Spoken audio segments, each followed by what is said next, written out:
Welcome to Monterrey, Mexico and the Monterrey International Airport.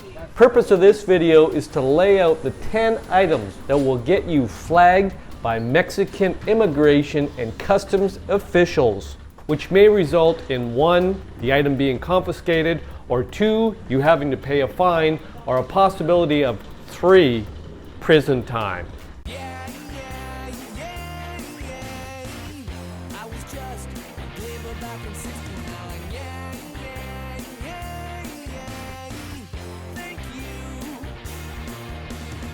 Welcome back to my channel and welcome to Mexico.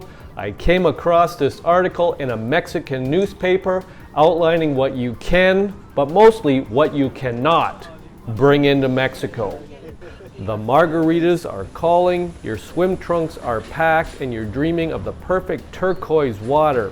But before you dip your toes into the sand, there's one final step to complete: the customs checkpoint at the Mexican International Airport. Most travelers breeze through with a smile and a stamp, but every day some vacations hit a major snag right at the finish line.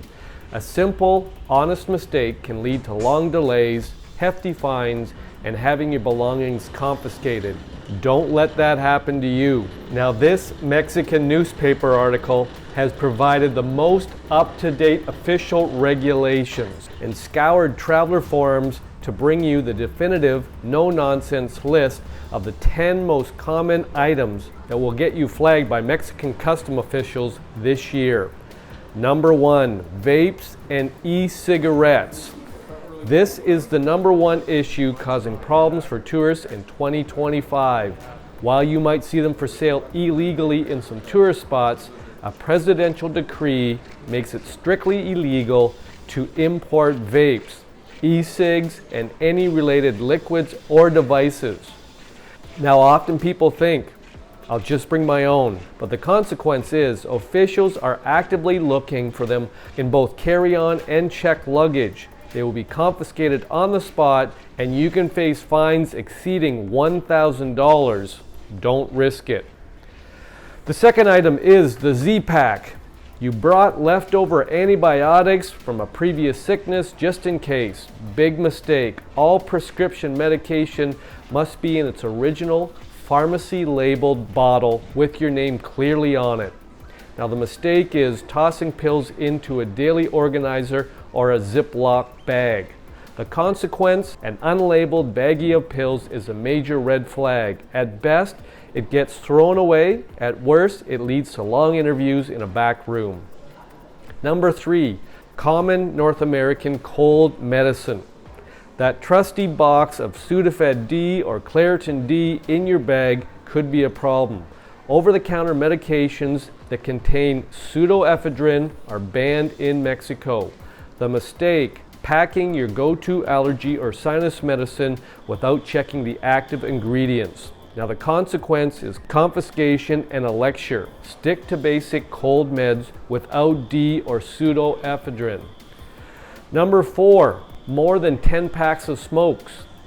Mexico's duty-free limit for tobacco is specific and strictly enforced. You are allowed 10 packs of cigarettes, meaning 200 cigarettes in total per adult.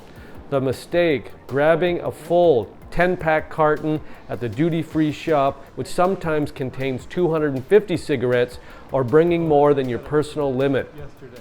The consequence: you'll be forced to pay a hefty tax on every additional cigarette or forfeit them.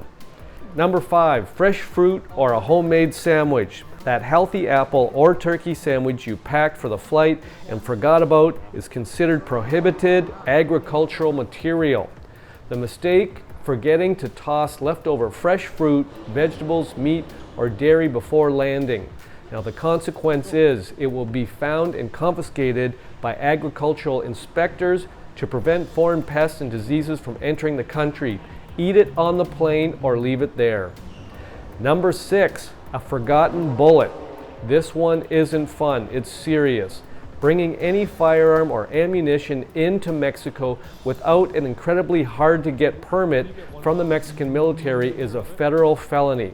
The mistake: using a bag you previously took hunting or to a shooting range and forgetting a single stray bullet or even a spent casing in a pocket.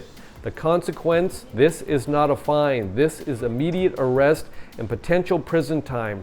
Check your bags 3 times before you pack. Number 7, more than 10,000 American dollars in undeclared cash. Bringing a big chunk of cash for this trip is perfectly legal. Failing to declare it is not. Now the mistake is carrying over 10,000 American or its equivalent in any currency and not filling out the proper declaration form because you think it will cause problems. Now the consequence: the problem is not declaring it. Failure to do so can lead to fines of 20 to 40% of the undeclared amount, or in severe cases, seizure of all the money. Number 8, your drone. Flying a drone over Cancun beaches sounds amazing, but it's a bureaucratic headache. Drones over 250 grams must be registered, and there are strict no-fly zones. Now the mistake is bringing your new drone without doing any research, and the consequence: custom agents may flag you for questioning and have been known to require you to pay a steep import tax up to 19% of the drone's value on the spot. Number 9, extra electronics. The rule is 1 laptop or tablet per person. While not always enforced, agents have the right to question you. The mistake is bringing your work laptop, your personal laptop, and a tablet. Now the consequence: similar to drones, you may be asked to pay a hefty import tax on the extra devices. Number 10, gifts that look like merchandise. Bringing a few souvenirs for friends is fine. Bringing 20 identical t-shirts or 15 bottles of the same perfume is not. The mistake: your luggage looks like you're setting up a shop, not going on vacation. And the consequence: you'll be treated as a commercial importer and taxed heavily on the value of the goods. Keep gifts varied and reasonable in quantity. By avoiding these common pitfalls, you can ensure your only worry at the airport is how quickly you can get to the beach. Pack smart, declare what you need to, and start your vacation the right way. I'm going to say, if you have any questions, pop them in the comment section, and I'm going to say, ciao for now!